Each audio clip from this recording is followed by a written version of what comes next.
স্বশাসিত সংস্থার যিনি চেয়ারম্যান সিদ্ধার্থ মজুমদার, তিনি তার চেয়ার ছেড়ে বিকাশ ভবনে গিয়ে বসে আছে। এটা কি কোনো কারণে না ভয়ে? শিক্ষামন্ত্রী যে আপনি কি তামাশা বানিয়ে রেখেছেন? যোগ্য শিক্ষকরা অনশনে, আপনি কাদের সাথে আলোচনা করছেন? কিছু সিলেক্টেড পার্সন, তাদের মধ্যে আবার কিছু অতি সিলেক্টেড পার্সন আছে যারা সরকারের সাথে যোগসাজশ রেখে এতদিন আন্দোলনের কর্মসূচি ঠিক করেছে। তাদের এত দম্ভ, বাস্তিল দুর্গ ঘুরে গেছিল, নবান্ন তো ছাড়, জনরোষে শেষ হয়ে যাবে মমতাদির ওই নবান্নের সংসার। এই যে 13 জন গেল, তারা কারা কারা রানাঘাটে কার বাড়িতে গিয়ে কার সাথে মিটিং করে এসছে, রাজ্য সরকারও জানে, মমতা বন্দ্যোপাধ্যায়ও জানে, সুতরাং আমিও জানি। চাকরি পেয়ে একটা কাপড় জুটিয়েছিলাম, তারপরে চাকরিটা চলে গেল, হয়তো কাপড়টা আমার চলে গেল। বিকাশ ভবনে যারা গেল তারা ক্লোজ ডোর মিটিং করে চা খেয়ে চলে এলো না কি করলো, আপনারা ঠিক করুন। সবার কথা তো আমি বলতে পারি না, কিছু আছে যারা তলে তলে হয়তো অনেকের সাথে যোগাযোগ করে। বিকাশ ভবনের বৈঠকের জন্য গেল, দেখলাম আমরা যারা রয়েছে চাকরিহারারা এবং আপনারা রয়েছেন একদিকে অবশ্যই দ্বিতীয় দিন অবশ্যই কি বলবেন? কারা গেল, তারা কাদের প্রতিনিধি, এসব আমি জানি না, আমি তো অনশনে বসে আছি। তবে আমার কাছে স্পেসিফিক খবর এসেছে যে স্বশাসিত সংস্থার যিনি চেয়ারম্যান সিদ্ধার্থ মজুমদার, তিনি তার চেয়ার ছেড়ে বিকাশ ভবনে গিয়ে বসে আছে। এটা কি কোনো কারণে না ভয়ে? আপনারা তাকে প্রশ্ন করবেন, মাননীয় চেয়ারম্যানকে এই প্রশ্নটা আমি রাখলাম। তো এখন যিনি শিক্ষামন্ত্রী আছেন ব্রাত্য বসু, মাননীয় ব্রাত্য বসু, তার সঙ্গে বৈঠকে যে যাওয়া, এটা এখানে সবাই জড়ো হয়েছি। তো আমরা এখানে অবস্থান করছিলাম বিগত 2 দিন ধরে, 3 দিন ধরে অনশন করছি, 2 দিন ধরে। তাহলে সবার সাথে আলোচনা করে এই সাধারণের মধ্য থেকে সাধারণ 4 জন 5 জন 10 জন 15 জন গিয়ে কথা বলা যেতেই পারে, কিন্তু দেখা যাচ্ছে যে তারা কিছু সিলেক্টেড পার্সন, তাদের মধ্যে আবার কিছু অতি সিলেক্টেড পার্সন আছে যারা সরকারের সাথে যোগসাজশ রেখে এতদিন আন্দোলনের কর্মসূচি ঠিক করেছে। এটা প্রমাণিত। আমি যে কথা বলছি আপনার দর্শকদের মাধ্যমে এসএসসি এই প্যানেলে যারা বৃহত্তর যোগ্য চাকরিহারারা রয়েছেন, না এইখানে সংগ্রামী যৌথ মঞ্চের বিষয় নেই, এখানে আমরা এসেছি যোগ্য চাকরিহারা।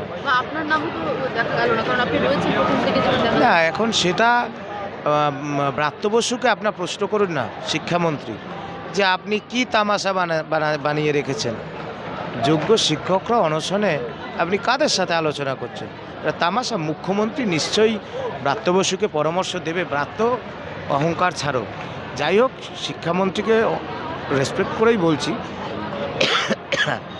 এই যে আপনাদের এত দম্ভ, বাস্তিল দুর্গ ঘুরে গেছিল, নবান্ন তো ছাড়, জনরোষে শেষ হয়ে যাবে মমতাদির ওই নবান্নের সংসার। তো যাই হোক, কি বলবো। আচ্ছা, যারা যোগ্য শিক্ষক শিক্ষিকা মঞ্চের তরফ থেকে, ঐক্য মঞ্চের তরফ থেকে গেলেন, তারা কি আপনাদের সঙ্গে কোনো রকম করে আলোচনা করবেন? না না, আসলে ওনাদের মধ্যে অনেকের আশঙ্কা থাকতে পারে, জল দাও জল, ওনাদের অনেক আশঙ্কা আছে, নইলে এরকম তো হওয়া উচিত নয়। আমি কথা তাদের বিরুদ্ধে কিছু বলবো না, একটু জল খেয়ে নিচ্ছি। আমি বলবো, আমি চাকরি পেয়ে একটা কাপড় জুটিয়েছিলাম, তারপরে চাকরিটা চলে গেল, হয়তো কাপড়টা আমার চলে গেল, কিন্তু আমার মতো যারা হতদরিদ্র বাড়ির ছেলেরা রয়েছে এই প্যানেলে, তাদের চাকরি ফেরানোর লড়াইটা আমরা লড়ছি। কে ডাকলো কে ডাকলো না, আমি সেই সকল যোগ্যদের প্রতিনিধি।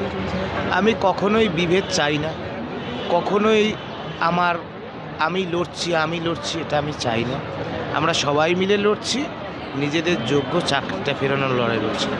আপনাদের মাধ্যমে এই প্যানেলে যারা যোগ্যরা রয়েছে তারা বিচার করবেন, তারা আগামী দিনে কি করবেন। কারণ সবেমাত্র আন্দোলন এতদিন পরেই শুরু হলো।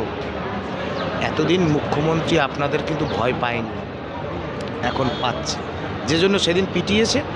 তাই আপনারা ঠিক করুন আন্দোলনের অভিমুখ কী হবে। আমরা এখানে আন্দোলনের বীজ বপন করেছিলাম পরশুদিন, আজকে চারা হয়েছে, ডালপালা হচ্ছে। আপনারা সেই গাছে জল দিন, সেই গাছে আপনারা জল দিন, রাস্তায় রাস্তা দেখাবে। যোগ্য চাকরিটা ফেরত পাবেন, সবাই পাবেন।